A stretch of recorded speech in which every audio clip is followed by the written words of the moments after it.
এই মুহূর্তে বড় খবর, বহরমপুরে গুলিবিদ্ধ সত্যন চৌধুরী।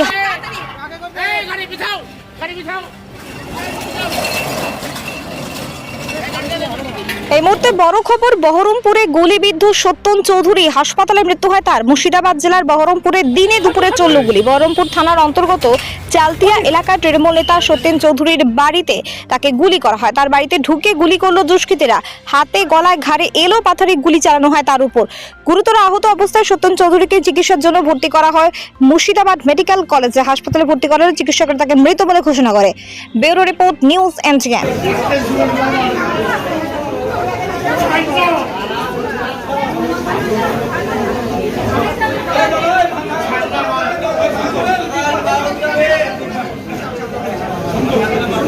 পুরো ঘটলো মানে একটা অবাস্তব একটা ঘটনা ঘটে গেল। ব্যাপারটা হচ্ছে আমি এক সপ্তাহ ছিলাম না, আমি হায়দ্রাবাদে গেছিলাম। গতকালকে আমি এসেছি। তো আমি সঞ্জয় বলে দাস বাড়ির সামনে একটা ব্যাংক ভাড়া করে ব্যাংক করেছে, ওর কাছে আমি 3,000 টাকা নিয়েছিলাম।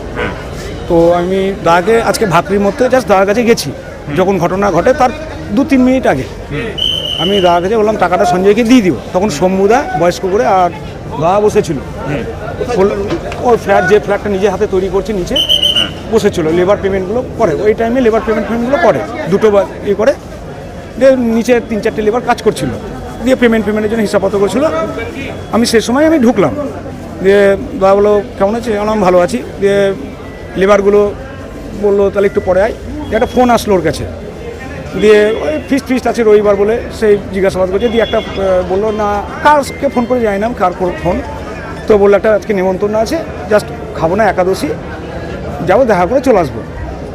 বললাম ঠিক আছে, তাহলে তুমি এক কাজ করো, তুমি যাও, দেখা করে চলে এসো। আর কি মনে করছি আমি তো ওর সঙ্গে তো সেরকম তো শত্রুতা তো আর পরবর্তীতে কোনো ছিল না, কিন্তু কোনো রাজনৈতিক কারণ না কোনো ব্যবসায়ী শত্রুতা, কি মনে হচ্ছে? এখন গুলি যাচ্ছে, এখন হতেও পারে ব্যবসায়ী হতে পারে, রাজনীতি হতে পারে, এখন কনফার্ম কিছু বলতে পারছি না। ও তো রাজনীতির মধ্যে এখন ডিটাচ ছিল পুরো। পদে ছিল জেনারেল সেক্রেটারি, সে জেনারেল সেক্রেটারি পদে ছিল, জেলার সাধারণ সম্পাদক হিসাবে ছিল। কীভাবে এসেছিল আততায়ীরা কীভাবে এসেছিল সেটা আমি ঠিক নিজে চোখে দেখে না, বাইকে শুনলাম বাইকে এসেছিলো। মানে জাস্ট আমি বেরিয়েছি, বেরিয়ে 1 মিনিটের মাথাতেই ঘটনা। কতজন ছিল বাইকে? 3 জন শুনলাম। 3 জন চালিয়েছে, যেটা আমি আর একটা শুনলাম এখানে বুকে এখানে আছে, মানে মাথাতে মনে হলো ফেটেছে, কান দিয়ে রক্ত। না, ও কাছ থেকে, ও বসেছিল চেয়ারে, একদম ও বসেছিল, তখন ও বেরায়নি। তো আমিও বেরিয়েছি, তখন ও লেবারের সঙ্গে কথা বলছিল। মানে যা হয়েছে সামনাসামনি একদম।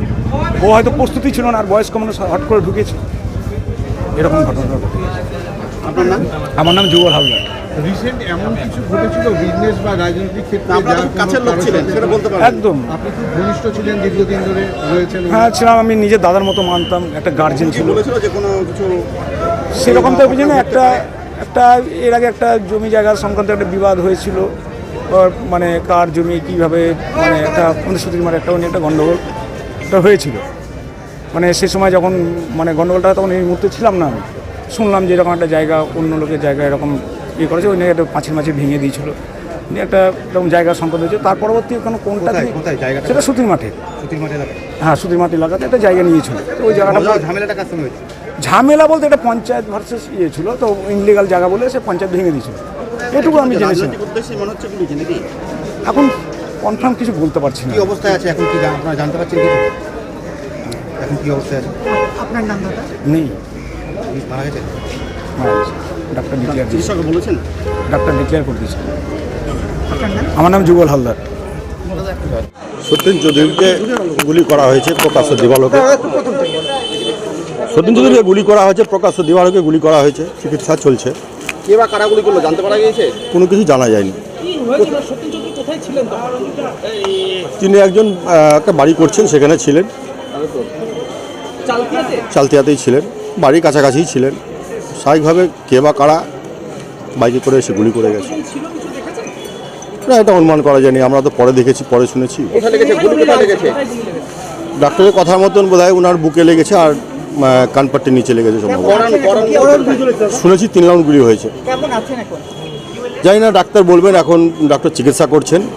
তবে আমাদের যা ধারণা, যেভাবে গুলি করা হয়েছে তাতে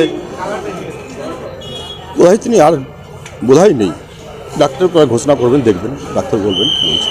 উনি তৃণমূলের কোন পদে ছিলেন এখন? সাধারণ সম্পাদক ছিল, আমরা জানি সাধারণ সম্পাদক ছিল। কিছু বুঝতে পারছেন? জানি না, কিছু বুঝতে পারছে। তিনি তো রাজনীতি থেকে প্রায় এখন প্রায় বসেই ছিলেন। এগুলি এখন এটা বলা খুব মুশকিল, রাজনীতি উদ্দেশ্যে না কি উদ্দেশ্যে, কী হিসেবে করা হয়েছে।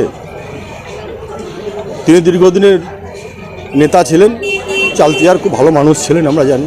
যাই হোক, কী করে ঘটলো ঘটনা এরা প্রকাশ্য দিবালোকে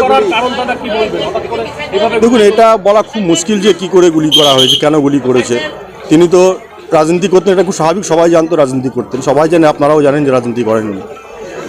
এখন এই রাজনীতি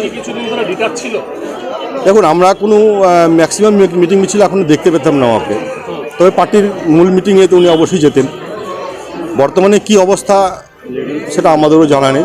উনি ব্যবসা করতেন, বর্তমানে কি করতেন উনি? না, উনি তো দেখুন, উনি দীর্ঘদিন ধরে তার নিজস্ব কিছু ব্যবসা তো ছিলই।